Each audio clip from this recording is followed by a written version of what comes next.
Magic അവനിലേക്ക് സ്വാഗതം. കേരളത്തിലെ കാലാവസ്ഥയുടെ കാര്യം പറഞ്ഞാൽ ഇപ്പോൾ ഏത് സീസൺ എടുത്താലും അത് എക്സ്ട്രീമാണ്.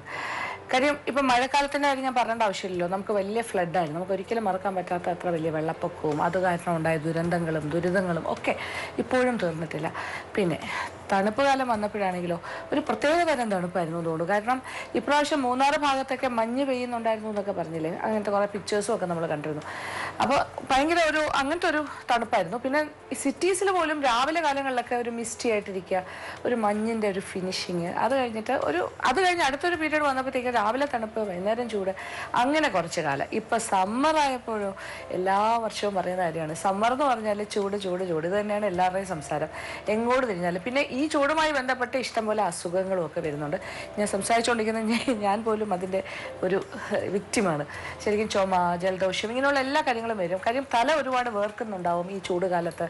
അത് കഴിഞ്ഞ് ഈ ചൂടിനെ മാറ്റാനായിട്ട് നമ്മൾ പോയി തണുത്ത ഭക്ഷണം കഴിക്കും, അല്ലെങ്കിൽ തണുത്ത വെള്ളം കുടിക്കും, ജ്യൂസ് കുടിക്കും. ഇങ്ങനെ വരുമ്പോൾ രണ്ട് കോൺട്രാസ്റ്റാണ്, അസുഖത്തിലേക്കായിരിക്കും പോകുന്നത്. അപ്പോൾ ഇതൊന്നും നമുക്ക് ഒഴിവാക്കാൻ പറ്റുന്ന കാര്യങ്ങളല്ലല്ലോ. എങ്കിലും ധാരാളം പാനീയങ്ങൾ കുടിക്കണം എന്നാണ് പറയുന്നത്. ഈ ചൂട് സമയത്തിനെ അതിജീവിക്കാനായിട്ട് ഇഷ്ടം പോലെ വെള്ളം കുടിക്കുക. പല രീതിയിലുള്ള വെള്ളം, സാധാരണ വെള്ളമാകാം, അല്ലെങ്കിൽ മോര് വെള്ളമാകാം, നാരങ്ങ വെള്ളമാകാം, ഏറ്റവും ചിലവ് കുറഞ്ഞ കാര്യങ്ങൾ. പിന്നെന്താ, കഞ്ഞിവെള്ളമാകും. എന്താണെങ്കിലും വെള്ളം എന്നുള്ള കാര്യം നമ്മുടെ ദേഹത്തെ എപ്പോഴും ഹൈഡ്രേറ്റ് ചെയ്തുകൊണ്ടിരിക്കണം. അത് ഒരുപാട് അല്ലെങ്കിൽ നമ്മൾ ഡീഹൈഡ്രേറ്റഡ് ആയി പോകും. അപ്പോൾ അതുകൊണ്ട് വെള്ളം ഒരു പ്രധാന കാര്യമാണ്. പിന്നെ നമുക്ക് പുറത്തോട്ട് ഇറങ്ങിക്കഴിഞ്ഞാൽ എല്ലാവരും തണുത്ത വെള്ളം അന്വേഷിച്ച് തന്നെയാണ് പോകുന്നത്. എങ്കിലും ഞാൻ പറയുകയാണ്, വീട്ടിൽ നമ്മൾ കഴിക്കുകയാണെങ്കിലും, വീട്ടിൽ തന്നെ എന്തെങ്കിലുമൊക്കെ ഉണ്ടാക്കി കഴിക്കുകയാണെങ്കിൽ, വീട്ടമ്മമാർക്ക് സ്വന്തമായിട്ടും വീട്ടിലെ മറ്റംഗങ്ങൾക്ക് ഉണ്ടാക്കി കൊടുക്കുക. ഇനി മക്കളാണെങ്കിലും അവർക്ക് സ്വന്തമായിട്ട് വേണമെങ്കിലും ചെയ്ത് കഴിക്കാൻ പറ്റുന്ന ഒരുപാട് കാര്യങ്ങളുണ്ട്. പലതരം സ്മൂത്തീസ് ഉണ്ട്, പലതരം ഷേക്സ് ഉണ്ട്, പലതരം ജ്യൂസ് ഐറ്റംസ് ഉണ്ട്, കോക്ടെയിൽസ് ഉണ്ട്, മോക്ടെയിൽസ് ഉണ്ട്, ഇങ്ങനെ പല കാര്യങ്ങളൊക്കെ ഉണ്ടല്ലോ. അപ്പോൾ ഇതിൽ ചെയ്യേണ്ട കാര്യം എന്ന് വെച്ചാൽ മെയിനായിട്ട് വളരെ ന്യൂട്രിറ്റീവായിട്ട് നമുക്ക് ശരീരത്തിന് നല്ലതെന്ന് തോന്നുന്ന വെജിറ്റബിൾസ് ആണെങ്കിലും ഫ്രൂട്ട്സ് ആണെങ്കിലും ഇതിൻ്റെയൊക്കെ ഒരു മിക്സ് ആൻഡ് മാച്ചിൽ നമുക്ക് പല കാര്യങ്ങളും ചെയ്യാൻ സാധിക്കും. ശരീരത്തിന് തണുപ്പ് തരുന്നതും ധാരാളം വൈറ്റമിൻസും ധാതുക്കളും എല്ലാം നമുക്ക് പ്രദാനം ചെയ്യുന്ന കാര്യങ്ങൾ, മിനറൽസ്, വൈറ്റമിൻസ് ഒക്കെ.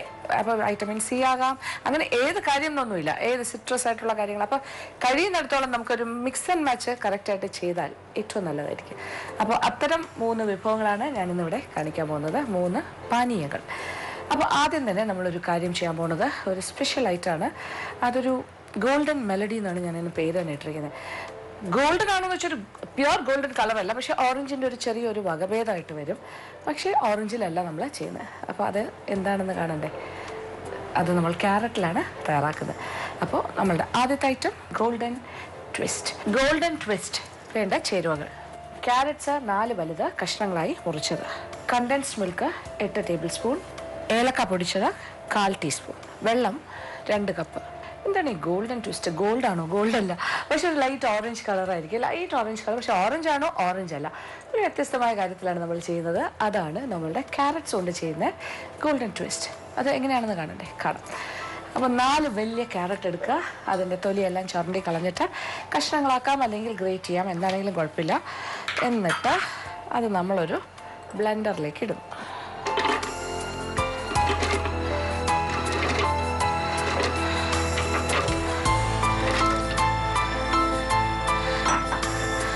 ഇതിലേക്ക് ഇത് അരയ്ക്കാൻ ആവശ്യമുള്ള വെള്ളം, ഏകദേശം ഒരു 2 കപ്പോളം വെള്ളം ഉപയോഗിക്കാം. ഇനി നമുക്കൊന്ന് ബ്ലെൻഡ് ചെയ്യാം.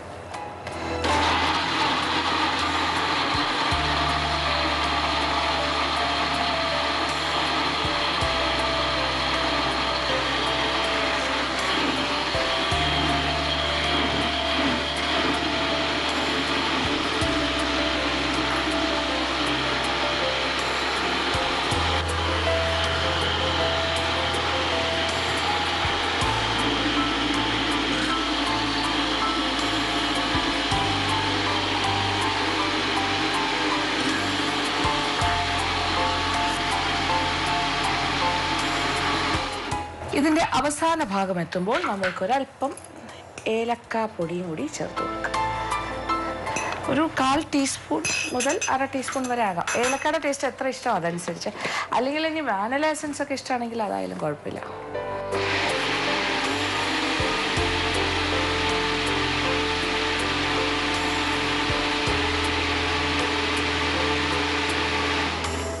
അതൊരു നമ്മളൊരു ഗോൾഡൻ ട്വിസ്റ്റ് കൊടുക്കുന്നതാണ്. ആ ട്വിസ്റ്റ് എന്ന് പറയുന്നത് ഏലക്കയുടെ ഒരു മണം വരണം. ഒരു 1/2 ടീസ്പൂൺ വരെ ആകാം കേട്ടോ. അപ്പോൾ തരിതരിപ്പായിട്ട് പൊടിച്ച ഏലക്ക പൊടിയാണെങ്കിൽ ഇതിൻ്റെ കൂടെ കിടന്നൊന്ന് ബ്ലെൻഡ് ആകും. ഇനി എന്നിട്ട് നമ്മൾ ചെയ്യേണ്ടത് ഒരു സ്ട്രെയിനറിലൂടെ ഇതൊന്ന് അരിക്കണം.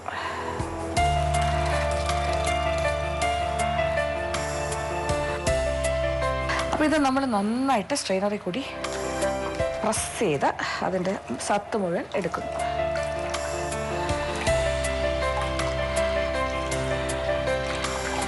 ഒട്ടും ബാക്കി വയ്ക്കാതെ. അപ്പോൾ ശരിക്കും പറഞ്ഞാൽ ഏകദേശം ഒരു 2.5-3 കപ്പ് വെള്ളത്തോളം വേണമെങ്കിലും ചേർക്കാം.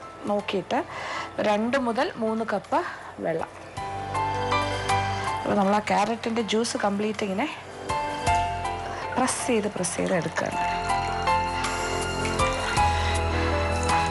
അപ്പോൾ ശരിക്കും പറഞ്ഞാൽ ഇപ്പോൾ ഒരു ജ്യൂസറൊക്കെ വീട്ടിലുണ്ടെങ്കിൽ കുറച്ചുകൂടി എളുപ്പമാണ്. ഇതില്ലാത്തവർക്ക് വേണ്ടിയിട്ടാണ് ഇങ്ങനെ ബ്ലെൻഡറിൽ ഞാൻ ചെയ്യുന്നത്. ജ്യൂസർ ഉണ്ടെങ്കിൽ ക്യാരറ്റ് സ്ട്രെയിറ്റ് അവേ അതിലേക്ക് കൊടുത്താൽ മതിയല്ലോ, ജ്യൂസായിട്ട് തന്നെ വരും. പിന്നെ അതിലാവശ്യമുള്ള വെള്ളം ചേർത്താൽ മതിയാകും.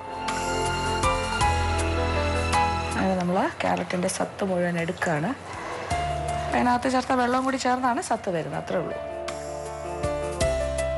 ഇത് ഏകദേശം നമ്മുടെ കയ്യിൽ എത്ര ജ്യൂസ് ഉണ്ടെന്ന് നോക്കിക്കോളൂ. ഏകദേശം 2.5-3 കപ്പോളം വരില്ലേ. ഇനി ഇതിലേക്ക് നമ്മൾ കണ്ടൻസ്ഡ് മിൽക്ക്, അപ്പോൾ ചെറിയൊരു കാർഡമൺ ഫ്ലേവർ ഉണ്ട്, ഏലക്കയുടെ ഒരു സ്വാദമുള്ള ഒരു ജ്യൂസാണ്. അതിലേക്ക് മധുരം, ഇനി ഇതിൽ ക്യാരറ്റ് അല്ലെങ്കിൽ തന്നെ മധുരമാണല്ലോ, അപ്പോൾ അതിലേക്കാണ് നമ്മൾ കണ്ടൻസ്ഡ് മിൽക്കും കൂടി ചേർക്കുന്നത്. കണ്ടൻസ്ഡ് മിൽക്ക് ഏതാണ്ട് ഒരു 8 ടേബിൾ സ്പൂണോളം എടുത്ത് വയ്ക്കുക. നോക്കിയിട്ട് ചേർക്കുക. മധുരത്തിന് ആവശ്യമായത് ചേർക്കുക. അപ്പോൾ അതിൻ്റെ കളറ് കുറച്ചുകൂടി മാറുന്നുണ്ട്, കുറച്ചുകൂടെ ഒരു ഡെപ്ത് വരുന്നുണ്ട് അല്ലേ. മറ്റൊരു ലൈറ്റ് ഓറഞ്ച് ഇപ്പോൾ കുറച്ചുകൂടി ഇങ്ങനെ ഒരു പാല് ചേർന്ന് വരുന്നൊരു നിറമായി മാറി. അപ്പോൾ ഇതാണ് എൻ്റെ ഗോൾഡൻ ട്വിസ്റ്റ്. അപ്പോൾ മധുരമൊക്കെ ആവശ്യത്തിനുണ്ടാകും. അപ്പോൾ നോക്കിയിട്ട് ഒരു 5 ടേബിൾ സ്പൂൺ മുതൽ 8 വരെ ആകാം, 5-6 ടേബിൾ സ്പൂൺ. അതായത് നമ്മൾ നോക്കിയിട്ട് എത്ര മധുരം വേണം അതനുസരിച്ച് കണ്ടൻസ് മിൽക്ക് ചേർക്കും. ഇനി കണ്ടൻസ് മിൽക്ക് ഒന്നും വേണ്ടാന്നുണ്ടെങ്കിൽ തേനും കൂടി ചേർത്ത് കഴിച്ചാൽ മതിയാകും. നിറയെ ഐസ് ക്യൂബ്സ് ഇട്ട് കഴിക്കാം, അല്ലെങ്കിൽ നന്നായിട്ട് ചില്ല് ചെയ്ത് നന്നായിട്ട് തണുപ്പിച്ചിട്ട് കഴിക്കാം. എന്തായാലും എൻ്റെ ഈ ഗോൾഡൻ ട്വിസ്റ്റ് ഇതാണ് കോമ്പിനേഷൻ. ക്യാരറ്റിൻ്റെ ആ ഒരു ജ്യൂസും അതിനോടൊപ്പം കണ്ടൻസ് മിൽക്കും ഏലക്കയുടെ ഒരു ഫ്ലേവറും. അങ്ങനെ നമ്മളുടെ ഗോൾഡൻ ട്വിസ്റ്റ് ഞാൻ കുപ്പിയിലേക്ക് പകരുകയാണ്.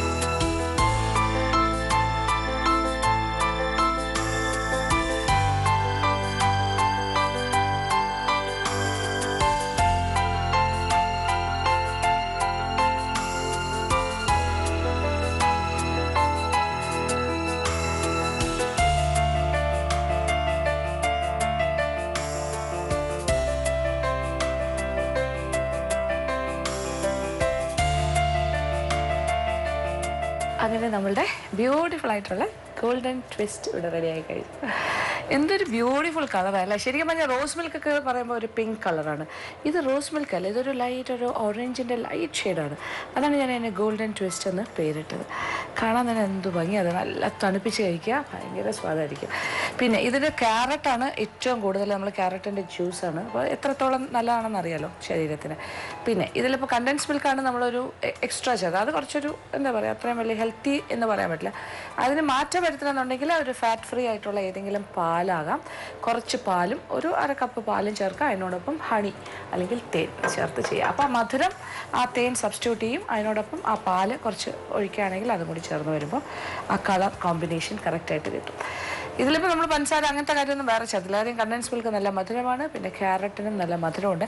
പിന്നെ ഇതിനൊരു സ്പെഷ്യൽ ഫ്ലേവറാണ് കാർഡമൺ ഫ്ലേവർ, അതായത് ഏലക്കയുടെ ചെറിയൊരു ടേസ്റ്റ്. അതാണ് ഇതിന് ചേരുന്നത്. പിന്നെ നിങ്ങൾക്ക് ഇഷ്ടമുള്ള ഏത് ഫ്ലേവർ വേണമെങ്കിലും ആകാം. അപ്പോൾ പരീക്ഷിക്കാം. അപ്പോൾ നമ്മളുടെ ഗോൾഡൻ ട്വിസ്റ്റ് നൈസ്.